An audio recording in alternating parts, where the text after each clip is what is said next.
பால் சுட பண்ணி கொண்டு வரட்டுமா இல்ல தண்ணியை குடிச்சிடுறீங்களா? தண்ணியே போதும் சித்ரா. தேங்க்யூ. ஏய் நிறுத்தி.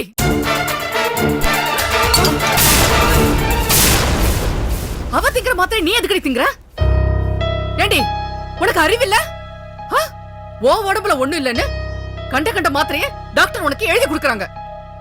அதை எடுத்து வாய் வயிறுமா இருக்கிற இவனுக்கு கொடுக்கறிய. என்ன சதி பண்றியா நீ? நீ இந்த வீட்டுல இருந்தேன்னா நிச்சயமா இவள நீ நல்லபடியா குழந்தை பெத்துக்க விட மாட்டடி. கண்ட கண்ட மாத்திரை கொடுத்து என் குடும்ப வாரிச கொல்ல பாக்குறியா நீ? ஐயோ அத்தை, இஷ்டத்துக்கு வார்த்தையை விடாதீங்க. சித்ராவா இந்த டேப்லெட்ஸ் எனக்கு கொடுக்கல. நானா தான் கேட்டு வாங்கி சாப்பிட போனேன். ஏண்டி அவ வியாதிக்கு திங்கிற மாத்திரை உனக்கு எதுக்குடி? அத்தை, இது வியாதிக்கு சாப்பிடுறது இல்ல, டானிக் மாதிரி விட்டமின் டேப்லெட்ஸ். எனக்கு தெரியும்டி. கொஞ்ச நாளாவே நீ இவளுக்கு ஓவரா வக்காலத்து வாங்குறது எல்லாத்தையும் நான் பாத்துட்டு தான் இருக்கேன்.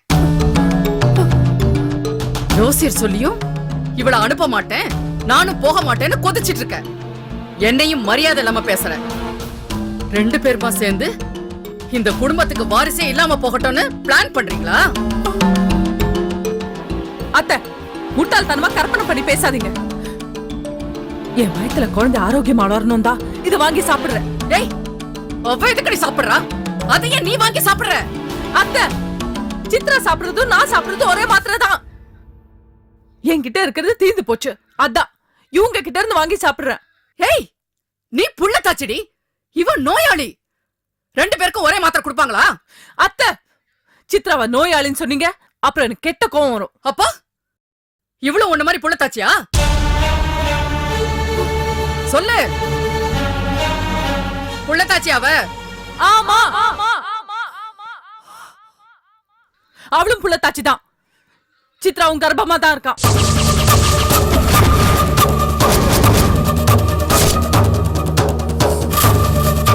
என் வயிற்று குழந்தைக்கு எத்தனை நாளும் அதேதான் அவளுக்கும்.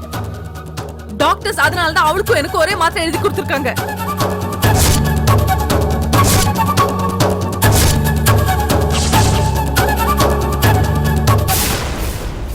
என்னடி சொல்ற? ஆமா, நான் மட்டும் இல்ல, சித்ராவும் உங்க குடும்ப வாரிசு சுமந்துட்டு தான் இருக்காங்க.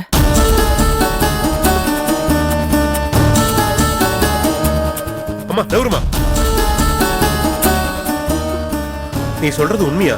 சொல்லு ஸ்வேதா, நீ சொல்றது உண்மையா? ஆமா, சித்ரா கர்ப்பமா தான் இருக்காங்க. அப்பா, நான் யாருக்கும் தெரியாம டாக்டர் கிட்ட கூட்டிட்டு போய் கன்ஃபார்ம் பண்ணிருக்கேன். ரெண்டு பேருமே உங்க வாரிச பெத்து கொடுக்க போறோம். போதுமா? சித்ரா, எனக்கு எவ்வளவு சந்தோஷமா இருக்கு தெரியுமா? கடவுளே. அடி பாவி, ஒரு கண்ணுல வெண்ண ஒரு கண்ணுல சுண்ணாம்புங்கிற மாதிரி அந்த தாயை தினமும் கவனிச்சுக்கிட்டு இந்த தாயை தினமும் நோகடிச்சுக்கிட்டு இருந்தியே, இப்ப என்னடி பண்ண போற? மாமா, அத்தைய திட்டாதீங்க. அத்தை, இனிமேலாவது சித்ராவை எதிரியா நினைக்காம என்ன எப்படி கவனிக்கிறீங்களோ அதே மாதிரி சித்ராவையும் கவனிங்க. நாங்க ஒரே நேரத்துல உங்களுக்கு பேரனோ பேத்தியோ பெத்து தர போறோம், சரியா? அப்பா இவ்வளவு முழுகாம இருக்கிறதுனால தான் அன்னைக்கு பால்ல குங்குமப்பூ கலந்து கொடுத்தியா? ஆமா அத்தை, உங்களை மாதிரியே உங்க பேரனும் பேத்தியும் சிவப்பா பிறக்கணும் இல்லையா?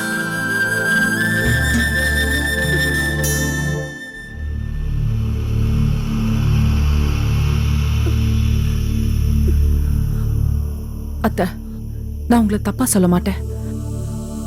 இப்போ அது ஜோசியக்கார நாடகம்லாம் மறந்துட்டு எங்க ரெண்டு பேரையும் நல்லா கவனிங்க. இல்ல நான் சித்ராவை கூட்டிட்டு எங்க வீட்டுக்கு போயிடுவேன். அதுக்கப்புறம் எங்க ரெண்டு பேருக்கும் பிறக்க போற குழந்தைய உங்க கண்ணுல கூட காட்ட மாட்டேன். சித்ரா, நீங்க வாங்க, நம்ம ரிலாக்ஸ்டா வாக்கிங் போயிட்டு வரலாம். வாங்க வாங்க.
சித்ரா, உனக்குள்ள ஒரு பொக்கிஷம் உருவாயிருச்சுங்கிறது எவ்வளவு பெரிய சந்தோஷமான விஷயம் தெரியுமா? என்கிட்ட இதை எதுக்கு மறைக்கணும்? நான் ஆசைப்பட்டோ சபலத்துல மாட்டிக்கிட்டோ 2 பொண்டாட்டிக்காரனா மாறல. விதி என்ன இழுத்து விட்டுடுச்சு. ஸ்வேதா என் வாழ்க்கையில வந்ததோ உன்னை விட்டு கொஞ்சம் கொஞ்சமா விலைக்கு போறதா ஒரு குற்ற உணர்ச்சி என் மனசுக்குள்ள வந்துகிட்டே இருந்தது. அந்த நேரத்துல ஸ்வேதா மாதிரி சித்ராவும் கன்சீவ் ஆயிருந்தா எவ்வளவு சந்தோஷமா இருக்கும். இப்படி ஒரு குற்ற உணர்ச்சி கூட நம்ம மனசுல வராதுன்னு நினைப்பேன். என் ஆசைப்படியே நீ உண்டா இருக்க. ஆனா ஆனா என்கிட்டயே எதுக்கு சித்ரா இதை மறைக்கணும்?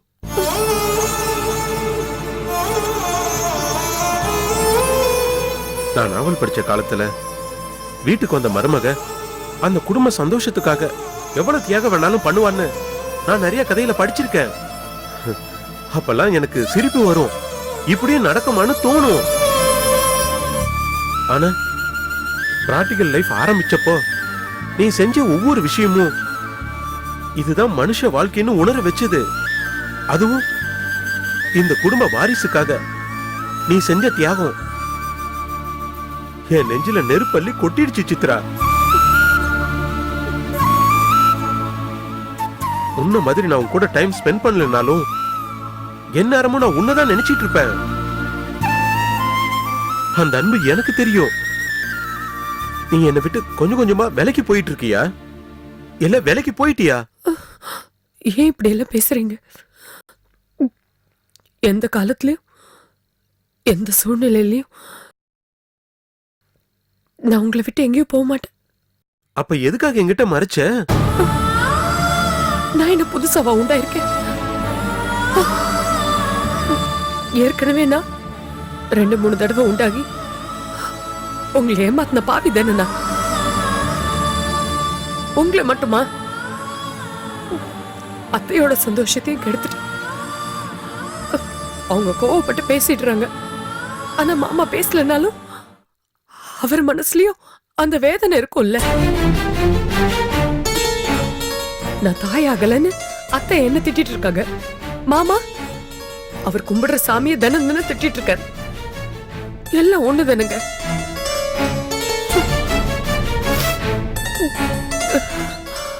டாக்டர் சொன்ன மாதிரி இந்த தடவையும் எனக்கு நிலைக்காம தான் போகுது.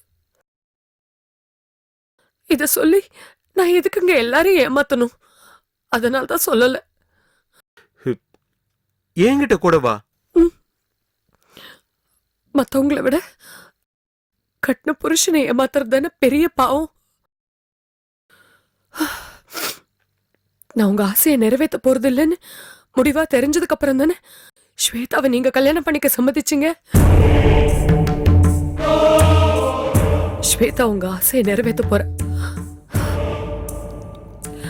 இந்த சூழ்நிலையில நான் கர்ப்பமா இருக்கேன்னு சொல்லி இந்த தடவை அது நிறைவேறாம போச்சுன்னா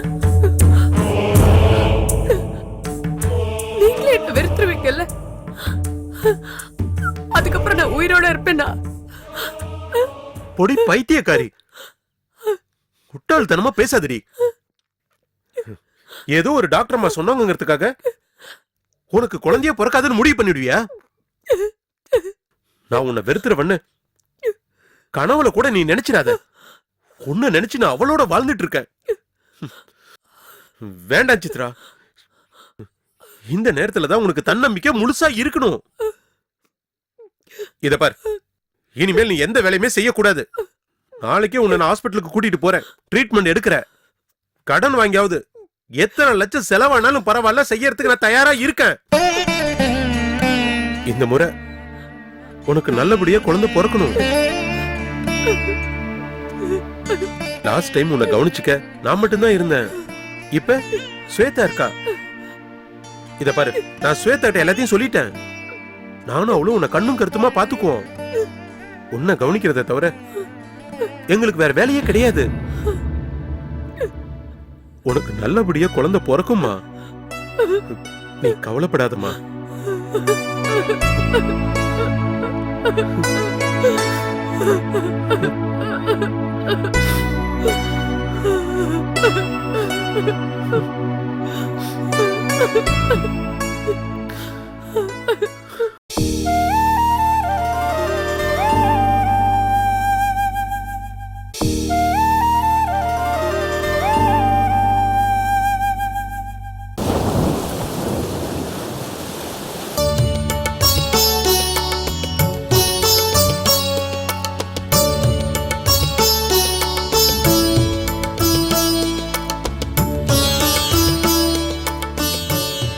என்னடா மச்சான் எல்லா திங்ஸையும் ஏற்றியாச்சா? விஷ்ணு அவங்க அம்மாவை தவிர மற்ற எல்லா திங்ஸையும் ஏற்றி மச்சான். ஏவங்க மட்டும் பாக்கி அவங்களே ஏற்ற வேண்டியதானே. ராகு காலம் முடிய இன்னும் 5 நிமிஷம் இருக்கான். முடிஞ்ச உடனே தான் கிளம்புவாங்களாம். கல்யாணம் பண்ணுறதுக்குங்கிறது 1 hour தானே, போயிடலாம் மச்சான். ராவு காலம் முடிஞ்சிடும். ஆனா கூடயே ஒரு யமகண்டத்தை கூட்டு போறோமே, பரவாயில்லையா? யாரடா சொல்ற? வேற யார சொன்னா உன்னதான். என்னடா சொன்ன? யமகண்டம் தானடா.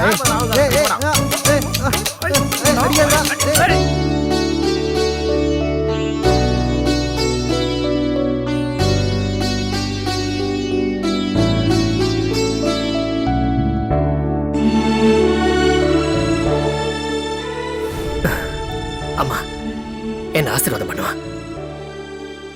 நல்லா இருப்பா. உன் மனசு போல எல்லாம் நல்லபடியா நடக்கும்.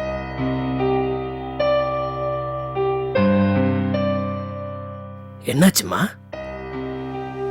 ஏன் கண் கலங்குற அம்மா? ஒண்ணும் இல்லப்பா. ஏமா கண் கலங்குற அம்மா? அம்மா அம்மா அம்மா நில்லு. என்னாச்சு? ஏன் கண் கலங்குற? ஒண்ணும் இல்லப்பா. இங்க பாரு, என்கிட்ட மழுப்பாத. எதுக்கு அழுறன்னு என்கிட்ட சொல்லு. இல்ல, ஏதோ மனசுல வேதனை இருந்தது. என்ன வேதனை அதான், மனசுல? வேற ஒண்ணும் இல்ல. அம்மா எனக்கு தெரியாம என்ன வேதனை எங்க இருந்து வந்துச்சு? என்னன்னு சொல்லு. எல்லாம் உன்னை பத்திதான். என்ன பத்தியா? என்னம்மா சொல்ற? புரியுற மாதிரி சொல்லு. நீ பிறந்த உடனே உங்க அப்பா என்ன அனாதையை விட்டுட்டு போயிட்டாரு.